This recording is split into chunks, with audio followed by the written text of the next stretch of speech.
അവിടെ വന്ന് കാണാനും കൽബിലാശ പെരുത്തുണ്ട്.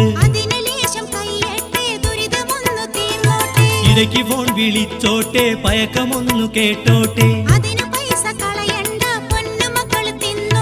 പുര പണിഞ്ഞു കഴിഞ്ഞില്ലേ, പഠിക്ക പാഠം വാങ്ങിയില്ലേ.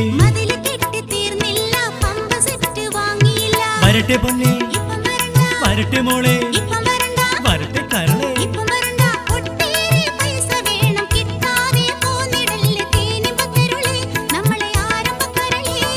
പലരും വരുന്നു